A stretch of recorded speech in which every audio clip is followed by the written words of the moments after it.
Jordan Kepler is looking forward to a nice, quiet day at Carnival World. He may not love the scary rides like his sister Carla does, but he'll still go on them with her. But Jordan and Carla are about to experience something much more terrifying. There's a boy in a cage hidden away in a secret part of the park, and he's begging for some food. The sign next to him says, "Please do not feed the weirdo." What harm could it do, though? Jordan and Carla are about to find out what it's like to deal with an endless appetite. Hello everyone, Ryan here. So, I just read this. Please Do Not Feed the Weirdo by R.L. Stine. Of course, this is a new Goosebumps book. It's, I guess, technically part of a different series called SlappyWorld. And, which, by the way, it actually kind of reminded me of, because there's parts in this book where it's supposed to be like Slappy the dummy is talking to the reader, addressing the reader, and those parts reminded me of Tales from the Crypt. I don't know how many people are still familiar with that show, Tales from the Crypt. So yeah, it kind of reminded me of that, and plus, like, when I read the parts in which Slappy is addressing the reader, I instantly imagined that familiar, like, creepy Crypt Keeper voice. So, I don't know, that's what it seemed like to me. I'm just saying it reminded me of that. I wouldn't be surprised if R.L. Stine is a fan of Tales from the Crypt. So, but as far as this story is concerned, I really liked it. I like, to me, it reminded me of so many other original, like the original Goosebumps series. It reminded me of that, but at the same time, it's a little more of a modern twist. Because I think for me, this is the first Goosebumps story I've read that actually had a mention of an iPad in it. Yeah, so there is that, and then and also for me, it's the first Goosebumps story I read that in which the parents are aware of what's going on.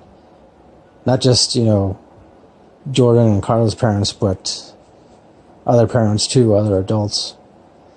And I actually like that, because for so long, I was used to, like, usually the adults in the Goosebumps stories, they tend to just not believe the kids. If a kid says, a monster's after me, then the adults will usually say, oh, you're just imagining stuff, or you have an overactive imagination. But the parents on this, they pretty much ended up, like, backing up their kids 100%. And I actually like that. I found it to be refreshing in a way. So I mean, after Jordan and Carla, they end up feeding this kid who's in this cage, and for whatever reason, when this kid eats, he becomes really furry, and I guess turns into some wild monster, and he just, like, goes crazy. Oh yeah, and then he also vomits everywhere, like this orange vomit. Yeah, I don't know why R.L. Stine chose to go that route with the whole orange vomit thing. Like, I don't know, I guess maybe because he felt like he wanted it to be creepy enough for disgusting enough for but yeah, so I mean, and then because Jordan and Carla, because they're the ones who technically helped this boy, or this monster, I guess technically he's a monster, because they helped him get out of the cage. He's then he becomes their pet. So he follows them home, and then, he keeps pestering them, begging them to give him something to eat, and he keeps promising them, like, every time. It's like, I'm surprised that they don't learn a lesson. Like, I don't know how many times it happens where, he tells them, this monster, and of course, when he's not in monster form, he looks like, just a regular boy, and he goes by the name Robbie. And so, every time Robbie, like, tells Jordan or Carla, he begs them, he says something along the lines of, please, I just need a small snack to tide me over, And he says, I promise I won't do anything bad. And then even though they know that he's going to end up breaking his promise, they still end up feeding him anyways. And he turns into the monster, goes crazy, makes a big mess, scares a lot of people, and it's not until towards the very end of the book that they finally learn their lesson and realize that we probably should stop feeding him altogether. So and the only thing I didn't like about this was the ending, and it's just, I don't know, it just, because it kind of builds up to this climax, to this big climactic thing, and then it's a twist, obviously, like you'd expect from a Goosebumps book or story. So it's definitely a twist ending, but I don't know, at the same time, I felt like it was just lacking in something, or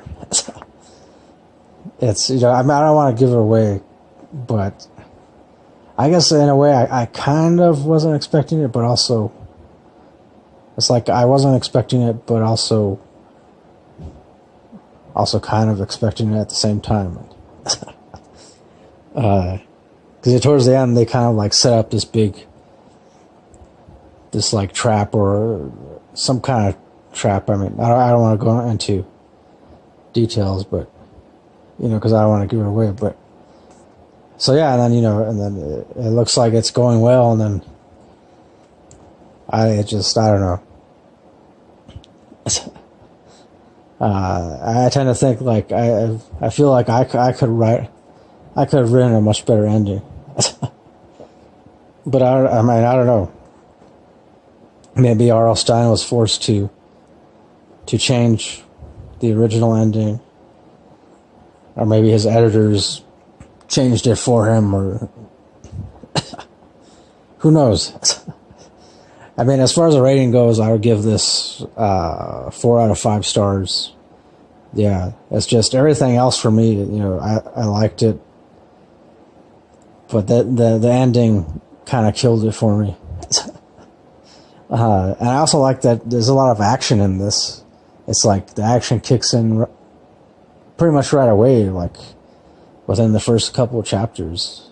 And so, I thought, like, I was expecting it to be like a slow start, but then after I read like the first 2 chapters, or even the first chapter, then I realized, I was like, oh, so, R.L. Stine just decided to just come right in with the action, like.